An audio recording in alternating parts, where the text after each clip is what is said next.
कल्पना कीजिए, बर्फ से ढके हिमालय में बसा एक ऐसा मंदिर जहां जाना सिर्फ यात्रा नहीं, आत्मा की तपस्या है। हर पत्थर वहां शिव की मौन उपस्थिति का एहसास कराता है। ये तीर्थ नहीं, स्वयं शिव की करुणा का स्थान है।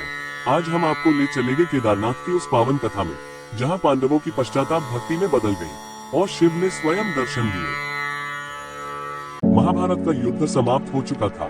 कुरुक्षेत्र की धरती रक्त से लथपथ थी, पर पांडवों का अंतर्मन पश्चाताप से भरा हुआ था।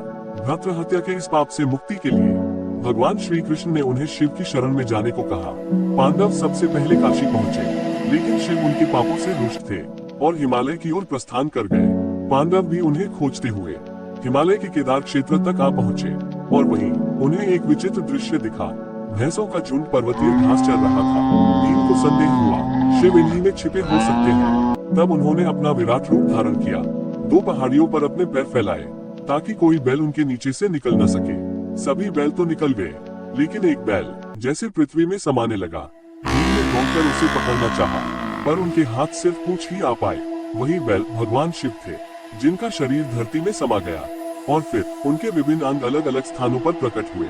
उनकी पीठ बनी केदारनाथ, भुजाएं बनी तुंगनाथ, मुख बना रुद्रनाथ, जटा बनी कल्पेश्वर और नाभि बनी मध्य महेश्वर। आज यही पांचों स्थल पंचकेदार के नाम से पूजित हैं। पांडवों की दृढ़ता, तपस्या, भक्ति और समर्पण से प्रसन्न होकर भगवान शिव प्रकट हुए। उन्होंने पांडवों को दर्शन दिए और उनके भ्रातृवध के पापों से मुक्ति का वरदान दिया। पांडवों के मन में भगवान शिव के प्रति गहरी और अटूट श्रद्धा थी।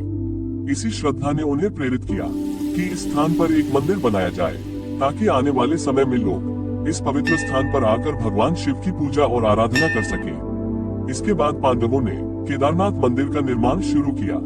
आज भी यह त्रिकोण आकार का शिवलिंग है, जिसकी पूजा की जाती है।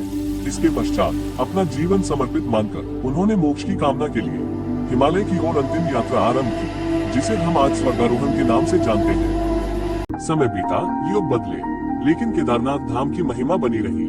8वीं शताब्दी में आदि शंकराचार्य ने इसका जीर्णोद्धार किया और इसे 4 धामों से जोड़ा। माना जाता है कि वर्तमान मंदिर 10वीं 12वीं शताब्दी में पुनर्निर्मित हुआ, जहां भारतीय और तिब्बती वास्तुकला का अद्भुत संगम है।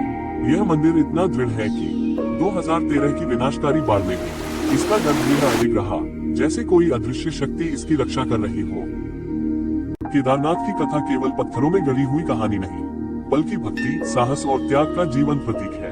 ये वह स्थान है जहां पांडवों की तपस्या, शिव की करुणा और हिमालय की शांति एक हो जाती है।